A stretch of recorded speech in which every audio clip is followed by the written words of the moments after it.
Hi students, in chapter number 16 surface area and volume, today we start our lecture from the concept surface area of cylinder. First we are going to see the shape of cylinder. See here, this is the shape of cylinder or it is called a cylindrical container. आपल्या घरामध्ये जो डबा असतो पहा किंवा पाण्याची टाकी असते सिलेंड्रिकल आकाराची, त्याचा जो शेप आहे तो सिलेंड्रिकल असतो. आता या ठिकाणी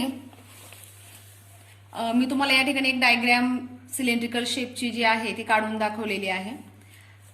पहा, cylinder is made up of 3 surfaces. Base surfaces are circular in shape. हे जे बेस सर्फेसेस आहेत हा यांचा आकार कसा असतो, सर्क्युलर शेप असतो. It is also has a curve surface. त्याचबरोबर हा मधला जो सर्फेस आहे तो कर्व असतो. ठीक आहे, म्हणजे वक्र असतो असं आपण म्हणू शकतो. जसं की सॉलिड पाईप जो आहे तो सिलेंड्रिकल शेप आहे. बॉल पेन रिफिल्स, तुमच्या बॉल पेन मध्ये असणारी जी रिफिल आहे किंवा हा बॉल पेन जो आहे हा सुद्धा कसा आहे, सिलेंड्रिकल शेप आहे. रोड रोलर जो आहे तो सिलेंड्रिकल शेप आहे. आता या ठिकाणी त्याच्याशी रिलेटेड असणारे जे फॉर्म्युलेज आहेत ते आपण पाहणार आहोत. If r is the base radius and h is the height of right circular cylinder. पहा, म्हणजे हे जे बेस सर्फेसेस आहे ते सर्क्युलर इन शेप आहेत आणि त्यांची रेडियस किती आहे, आर आहे असं जर आपण समजलं, आणि ही जी हाईट आहे ती किती आहे, एच आहे. Then area of the base surface, हा जो बेस सरफेस आहे त्याचा एरिया म्हणजेच काय असणार आहे, एरिया ऑफ सर्कल असणार आहे. आणि एरिया ऑफ सर्कलचा फॉर्म्युला आहे pi r square. Therefore area of the base surface of cylinder is equal to pi r square. Second formula आहे कर्व सरफेस एरिया. म्हणजे हा मधला जो सरफेस आहे याला कर्व सरफेस एरिया असं म्हटलं जातं. त्याचा फॉर्म्युला आहे 2 पाय आर एच. पाय इज इक्वल टू 22/7 किंवा 3.14. ही जी व्हॅल्यू आहे ही आपल्या सगळ्यांना माहिती आहे. तिसरा फॉर्म्युला आहे total surface area is equal to 2 pi r in bracket r plus h. आणि चौथा फॉर्म्युला जो आहे volume of cylinder is equal to pi r square h. म्हणजे सिलेंडरशी रिलेटेड असणारे हे 4 फॉर्म्युले आहेत आणि यावर आधारित असणारा प्रॅक्टिस सेट 16.2 हा आज आपण या ठिकाणी सोडवणार आहोत. तर पहिला जो क्वेश्चन आहे प्रॅक्टिस सेट 16.2 मध्ये असणारा तो काय आहे पाहूयात. सियर, in each example given below, radius of base of a cylinder and its height are given. Then find the curved surface area and total surface area. म्हणजे तुम्हाला या ठिकाणी रेडियस दिलेली आहे सिलेंडरची, त्याचबरोबर हाईट दिलेली आहे. तुम्हाला काय फाइंड आउट करायचं आहे, कर्व सरफेस एरिया आणि टोटल सरफेस एरिया. तर चला फाइंड आउट करूयात. पहिलं एक्झाम्पल आपण घेतोय. R is equal to 7 centimetre, h is equal to किती आहे, 10 सेंटीमीटर. ह्या गिवन थिंग्स आहेत. आता आपल्याला काय फाइंड आउट करायचं आहे, आधी curve surface area find out करायचा आहे. मग इथे लिहून घेऊया curve surface area of cylinder is equal to काय फॉर्म्युला आहे, 2 पाय आर एच. ठीक आहे, मग आता या ठिकाणी किंमत टाकणार आहोत आपण. 2 इंटू पायची किंमत आपल्याला माहिती आहे 22/7. रेडियस किती दिलेली आहे आपल्याला, 7 दिली आहे आणि हाईट किती दिलेली आहे, 10. या ठिकाणी ह्या 7ला हे 7 काय झाले, कॅन्सल झाले. 22 into 2 44 into 10 is equal to 440 square centimetre. Area आहे त्यामुळे आपण काय लिहिले इथे, स्क्वेअर सेंटीमीटर. ठीक आहे, आता हा झाला कर्व सरफेस एरिया. अजून आपल्याला काय फाइंड आउट करायचं, second total surface area. Total surface area of cylinder is equal to formula आहे 2 pi r in bracket r plus h. आता 2 इंटू पायची किंमत 22/7, r is equal to 7 in bracket 7 plus 10. 2 into आता 7ला 7 काय झाले, cancel झाले. 22 इंटू 7 प्लस 10 किती होणार, 17. 44 इंटू 17 आता 44 इंटू 17 हा जर गुणाकार तुम्ही केला तर तुम्हाला उत्तर काय मिळणार आहे ते आपण लिहून घेऊया. 748 स्क्वेअर सेंटीमीटर. ठीक आहे. 17 दुने 34, 17 त्रिक 51, 17 चौक 68 हातचे आले 6, 17 चौक 68 6 74 म्हणजे 748 किंवा 748 स्क्वेअर सेंटीमीटर. अशा पद्धतीने आपल्याला दोन्ही मिळालेले आहेत. कर्व सरफेस एरियाही मिळालेला आहे.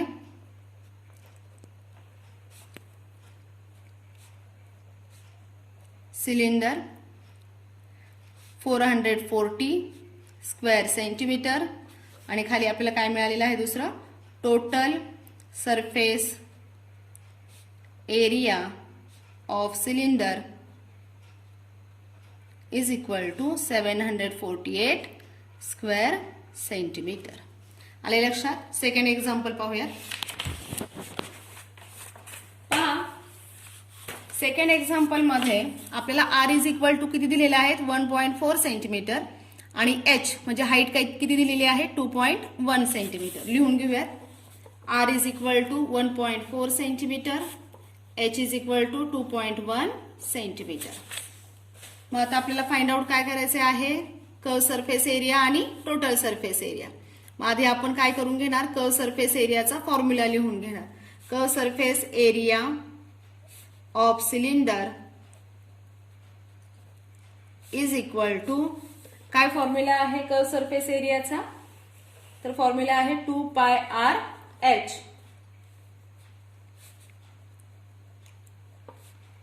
To into 22/7 into 1.4 into 2.1. आता या ठिकाणी पहा 7 ने भाग जाईल 1.4 ला 0.2चा 7 दुने 14 दशांश चिन्ह आहे त्यामुळे एक स्थळ सोडून दशांश चिन्ह आपण देणार आहोत. 0.2चा भाग जाणार आहे 22 दुने 44 गुणिले 21 दुने 42 होतात आणि दशांश चिन्ह किती स्थळ सोडून देणार तुम्ही 1 2 म्हणजे 0.42. आता हा जर गुणाकार तुम्ही केला तर आपल्याला जे उत्तर मिळणार आहे ते किती मिळणार आहे पाहूयात.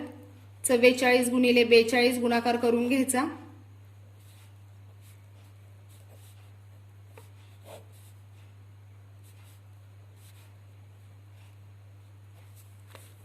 किती येतो गुणाकार 1848 म्हणजे 1848. दशांश चिन्ह किती स्थळ सोडून देणार आपण 2 स्थळ स्क्वेअर सेंटीमीटर. हा काय आलाय आपला कर्व सरफेस एरिया आलेला आहे. मग आता आपण या ठिकाणी लिहून घेणार curve surface area of cylinder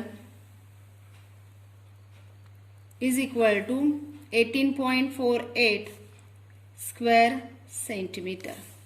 आले लक्षात. अशा पद्धतीने आपण curve surface area find out केला. आता आपल्याला काय फाइंड आउट करायचं आहे total surface area. Total surface एरियाचा फॉर्म्युला काय आहे 2πr in bracket r plus h. आता आपण किंमत टाकूया 2 इंटू 22/7. r ची व्हॅल्यू किती आहे 1.4 इन ब्रॅकेट 1.4 प्लस h म्हणजे काय 2.1 आहे. मग आता इथे भाग किती जाणार पहा 7 1 जा 7 7 2 जा 14 दशांश चिन्ह आहे म्हणून एक स्थळ सोडवून आपण दशांश चिन्ह दिलं. मग आता इथे 22 दुने 44 गुणिले 0.2 कंसामध्ये यांची बेरीज होणार किती होणार बेरीज 4 अधिक 1 5 2 1 3 3.5 झाले. मग आता इथे 44 दुने 88 8.8 गुणिले 3.5. मग इथे गुणाकार करून घ्या 35 गुणिले 88 8 पंचे 40 7 चाले 4 8 त्रिक 24 आणि 4 28 8 पंचे 40 7 चाले 4 8 त्रिक 24 आणि 4 28 0 8 8 2 10 2 1 3 3080 आणि दशांश चिन्ह आपण किती स्थळ सोडून देणार 1 आणि 2 म्हणजे 30.80 स्क्वेअर सेंटीमीटर. मग तुम्ही काय लिहिणार आहात या ठिकाणी therefore total surface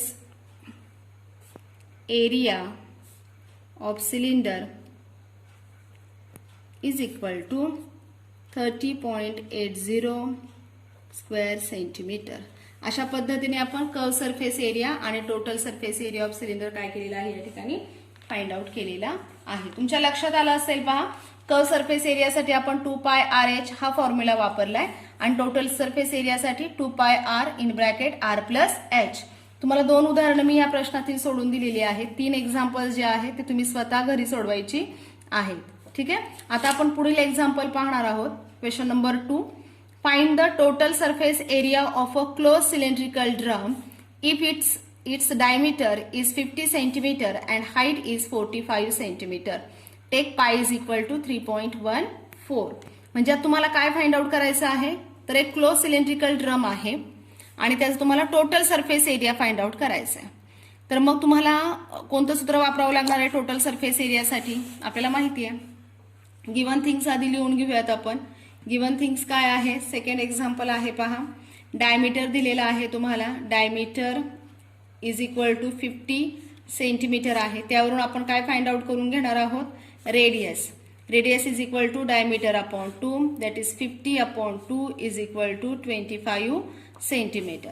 आता आपल्याला रेडियस मिळाली आहे, हाईट माहितीच आहे. हाईट किती दिलेली आहे गिवन मध्ये, तर 45 सेंटीमीटर आहे आणि पायची व्हॅल्यू किती घेणार आहोत आपण, 3.14. ज्यावेळेस पायची व्हॅल्यू दिलेली असते त्यावेळेस तीच व्हॅल्यू घेणं अपेक्षित आहे.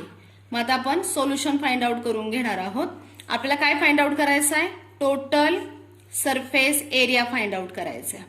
ह्या एक्झाम्पल मध्ये तुम्हाला लक्षात घेण्यासारखी एक गोष्ट आहे ती म्हणजे डायमीटर वरून तुम्हाला काय फाइंड आउट करायची आहे, रेडियस फाइंड आउट करायची. मग आता आपण टोटल सरफेस एरियाचा फॉर्म्युला लिहून घेतला 2πr in bracket r plus h. 2 into पायची किंमत किती घेणार आपण, 3.14. r ची किंमत किती घेणार आहोत, 25 घेणार आहोत. इन ब्रॅकेट 25 प्लस हाईट किती आहे, 45 आहे. मग आता इथे 3.14 गुणिले 2 जर तुम्ही केलं तर 6.28 हा गुणाकार येतो. 25 आपण आहे तसेच लिहूयात. 25 अधिक 45 करा, 45 अधिक 20 65 5 70. 70 बेरीज येते. मग आता 6.28 गुणिले जर तुम्ही हा गुणाकार केला तर तो येईल 1750 आणि म्हणजे 25 आता 175 आणि 0 आहे तसेच. तर 6.28 गुणिले 1750 यांचा गुणाकार करणार आहोत आपण आणि तो गुणाकार केल्यानंतर आपल्याला जे उत्तर मिळणार आहे ते किती मिळणार आहे पहा,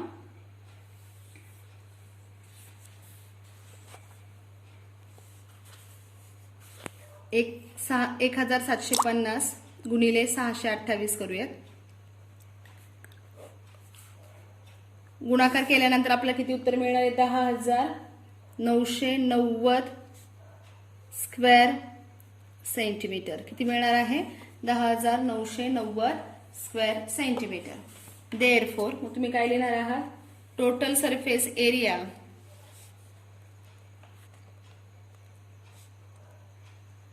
of closed cylinder is equal to 10,990 square centimetre. आले लक्षात. अशा पद्धतीने आपण हे उदाहरण या ठिकाणी सोडवलेलं आहे.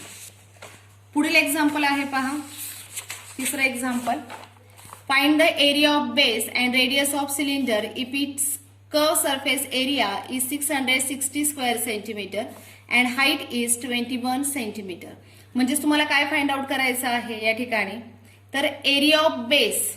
आता बेस सिलेंडरचा बेस जो आहे तो कोणत्या आकाराचा असतो, तर सर्क्युलर इन शेप असतो. म्हणजे तुम्हाला काय फाइंड आउट करायचं आहे, तर area of circle find out करायचा आहे. त्यासाठी तुम्हाला रेडियस माहिती असणं आवश्यक आहे. त्याचबरोबर radius of cylinder if it's curve surface area, म्हणजे कर्व सरफेस एरिया दिलेला आहे त्यावरून तुम्हाला रेडियस फाइंड आउट करायची आहे आणि रेडियस वरून तुम्ही area of base find out करणार आहात. ठीक आहे, उदाहरण लक्षात आले सर्वांच्या. मग आता आपण या ठिकाणी गिवन थिंग्स ज्या आहेत त्या लिहून घेणार आहोत. तिसरं एक्झाम्पल आहे. गिवन थिंग्स काय आहे, तुम्हाला काय दिलेलं आहे, कर्व सरफेस एरिया दिलेला आहे.